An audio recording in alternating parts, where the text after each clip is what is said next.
দিন শেষে আমি একজন নারী, আমি একজন মা। তার চেয়েও বড় কথা, রাত যত গভীর হয় আমার মন আরও তত যেন প্রশান্ত হয়ে ওঠে। আরও খুব গভীরতায় আমার মন কাউকে খোঁজে, কিন্তু দিন শেষে আমি কাউকে পাই না।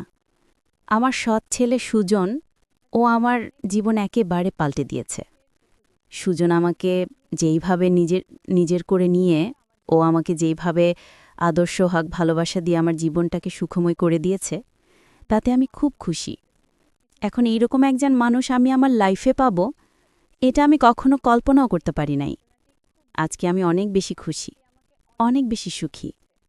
প্রত্যেকটা মেয়ের লাইফেই এমন একটা পুরুষ মানুষ আমরা চাই, যে আমাদেরকে প্রচুর ভালোবাসবে, গিফট দেবে, উপহার দেবে, কিন্তু পাশাপাশি আমাদেরকে যে একটা সার্ভিস দিতে হয়, এই সার্ভিসটাও আমাদেরকে দিতে হবে।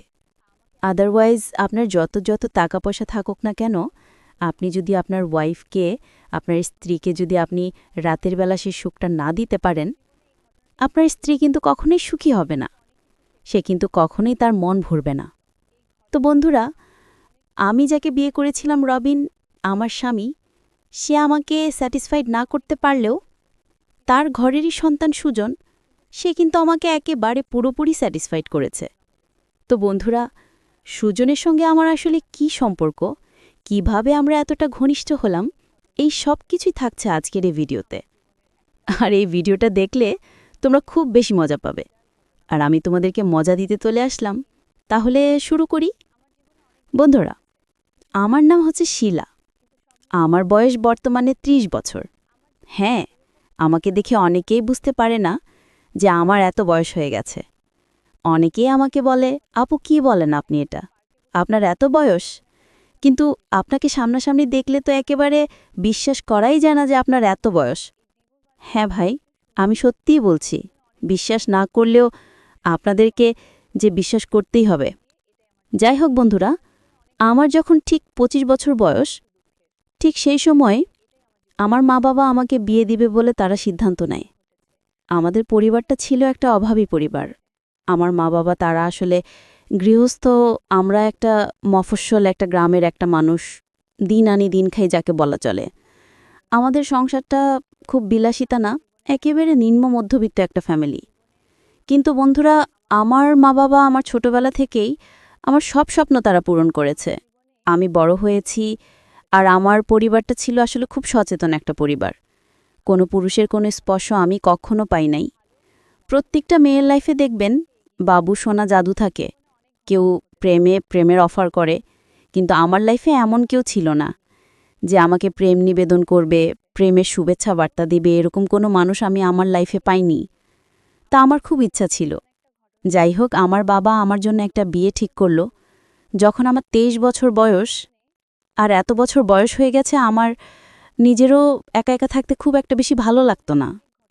কারণ একটা সময় থাকে মানুষ একা থাকতে ভালোবাসে, আবার কিছু সময় আছে যখন মানুষ একা থাকতে পারে না।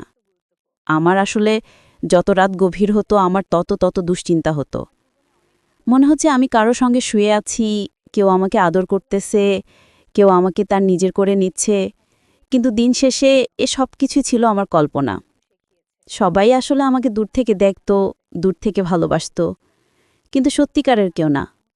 যাই হোক, আমার বাবা যেই বিয়ের পাত্রটা ঠিক করল আমার জন্য, তার নাম ছিল রবিন। তবে তাদের টাকা পয়সা, বাড়ি গাড়ি সব কিছুই আছে। হ্যাঁ, তারপর হচ্ছে জমি জমাও আছে অনেক, এবং তাদের বেশ কয়েকটা স্বর্ণের দোকানও আছে। তো রবিন মূলত একজন স্বর্ণকার। হ্যাঁ, কিন্তু তার একটা ছেলে আছে, আর ছেলের বয়স হয়েছে প্রায় ১০ বছর। সে অনেক আগে একটা বিয়ে করেছিল। তার স্ত্রী আসলে একটা রোগ ছিল, বড় একটা রোগ, এমন একটা রোগ, এই রোগটা হলে মানুষ আসলে বেঁচে থাকে না। যাই হোক, সে ওই রোগে আক্রান্ত হয়ে চলে গিয়েছিল। এরপর ওই ভদ্রলোক আর কখনো বিয়ে শাদী করেন নাই। কিন্তু এই ভদ্রলোকের অনেক টাকা পয়সা ছিল। তিনি স্বর্ণকারের ব্যবসা করত। তো তার বাড়ি গাড়ি সবকিছুই ছিল, কিন্তু তার একটা ছেলে আছে। আসলে তিনি অনেক জায়গায় নাকি মেয়ে দেখেছেন, পাত্রী দেখেছেন, কিন্তু তার ভালো কোনো জায়গায় পাত্রী পছন্দ হচ্ছিল না। তিনি চাইছিলেন এমন একটা পাত্রী, যে পাত্রী গরিব হবে, হ্যাঁ, এবং তার যে ছেলে সুজন, তাকে যেন তার নিজের ছেলে মনে করে মানুষ করে।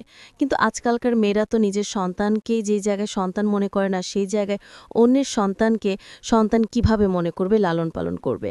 তাছাড়া এই লোকের বয়স হয়ে গিয়েছিল অনেক বেশি। তো অনেক জায়গা থেকে আসলে পাত্রী তিনি পাচ্ছিলেন না।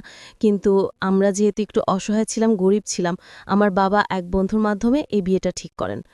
আমি বাবাকে বলেছিলাম শুধু একটা কথা, যে বাবা, তোমরা যার সঙ্গে আমাকে বিয়ে দিবে আমি তাকেই বিয়ে করব, আমার কোনো দ্বিমত নেই। কেননা আমি তো জানি আমাদের পরিবারের কি অবস্থা। আর তাছাড়া আমি এমনিতে কোনো ছেলেকে পছন্দ করতাম না। যাকে আমার বাবা মার সঙ্গে বিয়ে ঠিক করবে আমি তাকেই বিয়ে করব। এটা ছিল আমার একটা ডিসিশন বা আমার একটা ফাইনাল কথা। তো আমার বাবা মা আমার এমন কথায় তারাও আমাকে নিয়ে তখন বেশ উদ্ভাসিত ছিল। তখন তারা বেশ খুশি ছিল যে আমি তাদের এই কথায় এতটা আনন্দ পাবে তারা। যাই হোক, আমার বিয়ে তো হয়ে গেল। কিন্তু বন্ধুরা, ৮-১০টা মেয়েদের মতো আমার জীবন তেমন সুখ আসলো না। আমি জানতে পারলাম বিয়ের পরে আমার স্বামী, সে আমাকে বলেছে, রবিন, যে শিলা দেখো, আমি চাইছিলাম যে আমি কখনো বিয়ে করব না। কিন্তু আমার ছেলে সজল, ওর মাত্র ১০ বছর। আসলে ওর একটা মা চাই, ওকে স্কুলে নিয়ে আসা যাওয়া করার জন্য। আসলে আমি বাবা তো, তাছাড়া আমার কয়েকটা বিজনেস আছে, আমি ওকে একদমই সময় দিতে পারি না। এই জন্য আমি তোমাকে বিয়ে করেছি শিলা। তুমি আজকে থেকে আমার ছেলেকে তোমার নিজের ছেলে মনে করবে। তুমি এই বাড়ির বউ, কখনই তুমি মনে করবে না এটা অন্যের ছেলে, এটা তোমার নিজের সন্তান। সে প্রথমে আমাকে এই দায়িত্বটা দিল। কিন্তু বন্ধুরা, আমার স্বামী ছিল একটু, কি বলবো, শারীরিকভাবে দুর্বল। তার প্রথম স্ত্রী মরে যাওয়ার পর সে আসলে মানসিক দিক থেকে অনেকটা ভেঙে পড়েছেন। কারণ সে মৃত্যুটা স্বাভাবিকভাবে মেনে নিতে পারেন নাই। সে আমার সঙ্গে ওইভাবে সম্পর্ক করতে পারেন নাই। আর এমন অবস্থা দেখে আমি রীতিমতো একটু অবাকই হয়েছিলাম যে আমার বাবা মা এটা আমার সঙ্গে কি করলো। এমন একটা পুরুষের সঙ্গে আমাকে বিয়ে দিয়েছে, যেই পুরুষের কোনো শারীরিক ক্ষমতা নেই, যেই পুরুষের কোনো শারীরিক অক্ষমতা নেই, যে আমাকে একটু সুখ দিবে, আমাকে একটু আনন্দ দিবে। কিন্তু সে আমাকে নিয়ে ঘুরে বেড়াতো বিভিন্ন বড় বড় হোটেল, রেস্টুরেন্ট, বিভিন্ন পার্কে, বিভিন্ন রিসর্ট, পাহাড়, সমুদ্র সবকিছু দেখতে যেত। কিন্তু সে আমাকে কখনোই স্থির যে একটা অধিকার, একটা ভালোবাসা, একটা শারীরিক চাহিদা আমার স্বামী ওটা আমাকে কখনোই পূরণ করতে পারে নাই। আর আমাদের সন্তান সুজন, ও আমাদের সঙ্গেই থাকতো। একটা ছেলে ১০ বছর, সে নিশ্চয়ই সবকিছু বোঝে। তার বাবার সঙ্গে আমি কি করতে চাইতাম, কিসের জন্য আমি অপেক্ষা করতাম, সব সুজন সবকিছুই বুঝত। কিন্তু ওর বাবার এমন কর্মকাণ্ড দেখে সুজন নিজে অনেক সময় আসলে আমাকে বুঝিয়ে দিত, মা, আমি বড় হয়ে তোমাকে অনেক ভালোবাসবো। আমি প্রায়শই ওকে জড়িয়ে ধরে ঘুমিয়ে পড়তাম। বিশ্বাস করেন, আমার চোখ পানি দেখে আমার চোখ দিয়ে এত পানি বের হতো যেটার বলার ভাষা ছিল না।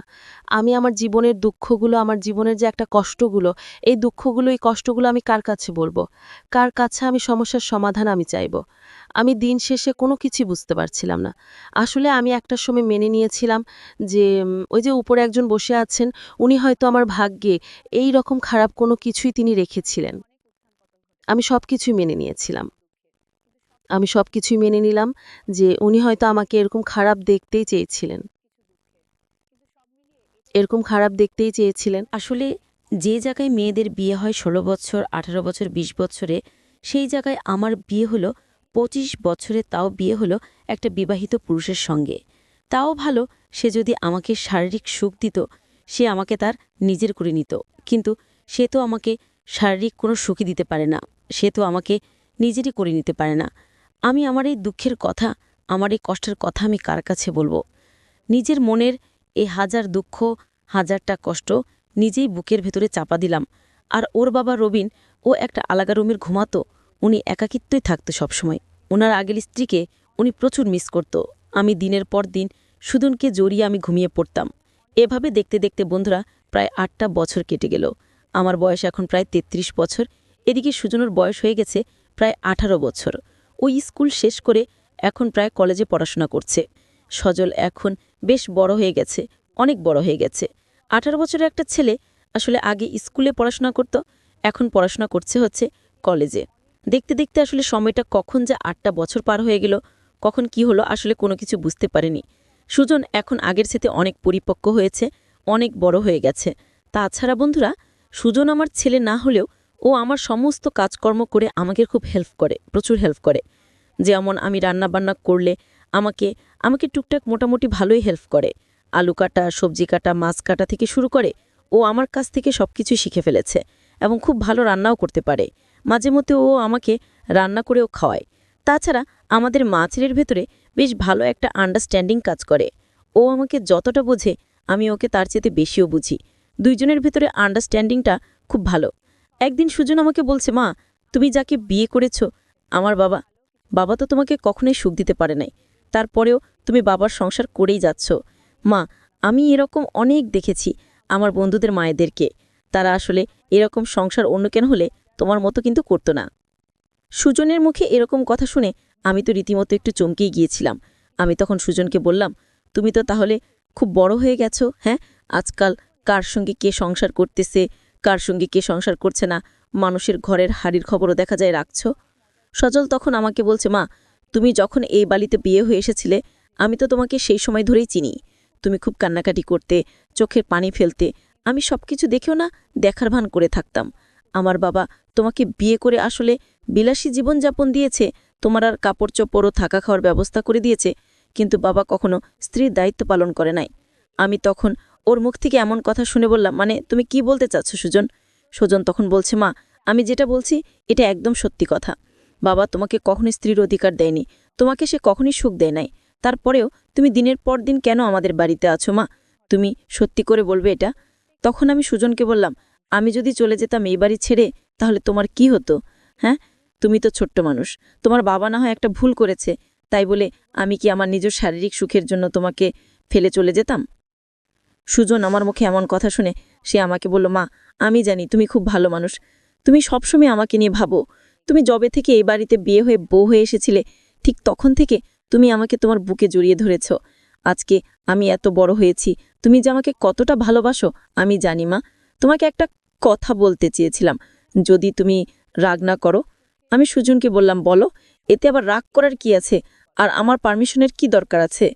সচল তখন আমাকে বলল, মা, তোমার যদি কোনো সমস্যা না থাকে আমি কি আমার বাবার জায়গায় তোমাকে এখন একটু সুখ দিতে পারি মা?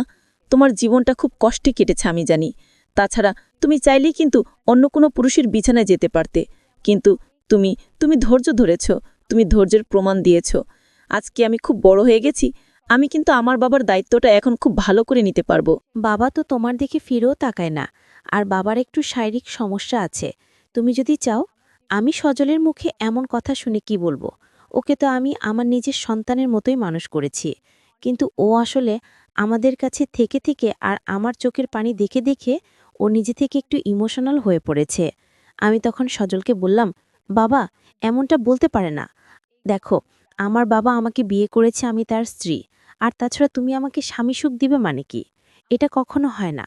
সুজন আমার কথা শুনে ও আমার চোখের পানি মুছে দিল, দিয়ে ও আমার গালে একটা চুমু দিল, দিয়ে আমার চুলগুলো ও হাত দিয়ে নেড়ে দিচ্ছিল। ঠিক সময়ে আমাকে বলল, এখন থেকে আমি বাবার দায়িত্বটা নিতে যাচ্ছি। আজকে থেকে আমি তোমার নতুন স্বামী, আর তুমি আমার জান পাখি, আমার প্রাণ পাখি। শোনো, আমার বাবা দীর্ঘ ৮ বছর তোমাকে যেই সুখ দেয়নি, আজকে থেকে সেই সুখটা আমি তোমাকে দেব। বন্ধুরা, বন্ধুরা, এই যে সুজন দীর্ঘ ৮ বছরও আমার কাছে, একই বিছানাতে আমরা ঘুমাচ্ছি, আজকেও এত বড় হয়ে গেছে, এখনও কিন্তু সুজন আমার কাছেই আমার রুমে ঘুমায়। আমি সুজনের মুখে এমন কথা শুনে রীতিমতো আমি একটু অবাকই হয়েছি, যে ছেলে বড় হয়ে এগুলো কি বলতেছে। তাছাড়া ওর কথা যে কেউ শুনলে আমার জন্য কিন্তু এটা একটা বিপদ হতে পারে। সবাই বলবে, লোককে তখন বলবে আমি আমার ছেলেকে ওকে কখনোই নিজের সন্তান মনে করতে পারি নাই, এই জন্যে অন্যের ছেলে ভেবে ওকে আমি কুশিক্ষা দিয়েছি, ওকে আমি কখনো সুশিক্ষা দেই নাই। সবাই বলবে এটা। আমি তখন সুজনকে বললাম, সুজন, আমি কি তোমাকে এই শিক্ষা দিয়েছি? এইভাবেই কি তোমাকে আমি বড়টড়ো করেছি? তোমার কথা বাইরের একটা মানুষ যদি শুনে তখন আমাকে কি বলবে বলো তো? আমাকে তো সবাই খারাপ মা বলবে, বলবে আমি তোমাকে ছোটবেলা থেকে এগুলো শিক্ষা দিয়ে বড় করেছি। তখন কি তোমার মায়ের সম্মানটা বাড়বে নাকি কমবে? সুজন তখন আমাকে বলল, মা, তুমি কোনোটা টেনশন করো না, আমি এই কথাগুলো শুধুমাত্র তোমার কাছেই বলেছি। আর আমি কি ছোট নাকি? আমি বুঝি না যে তোমার মান সম্মান আছে? আমি এই কথাগুলো কারো কাছেই বলবো না, আমি শুধু জাস্ট তোমার কাছেই বললাম। আর এখন থেকে যা কিছু হবে সব কিছু তোমার আর আমার ভেতরে থাকবে। আমাদের এই ঘরের কথা বাবার ঘর পর্যন্ত যাবে না। আমি সুজনের কথা শুনে বেশ মুচকি হাসলাম। ছেলে এখন এত বড় হয়ে গেছে যে ওর বাবার দায়িত্ব এখন নাকি ও নিতে চায়। যাক বাবা, আমি দিনের বেলা ওর মুখ থেকে এই সমস্ত কথা শুনে আমি ভেবেছিলাম হয়তো ছেলে আমার সঙ্গে মজা করতেছে বা ঠাট্টা মশকারি করতেছে। আমি ওর কথা কখনোই সিরিয়াসলি ভাবে নেই নাই। রাতের বেলা যখন ওর বাবাকে আমি খেতে দিলাম, দিয়ে যখন আমরা খেতে বসলাম, তারপর ওকেও আমি খেতে দিলাম। সুজন তখন আমাকে বলতেছিল, মা, আমি এখন তোমার সাথে ঘুমাবো।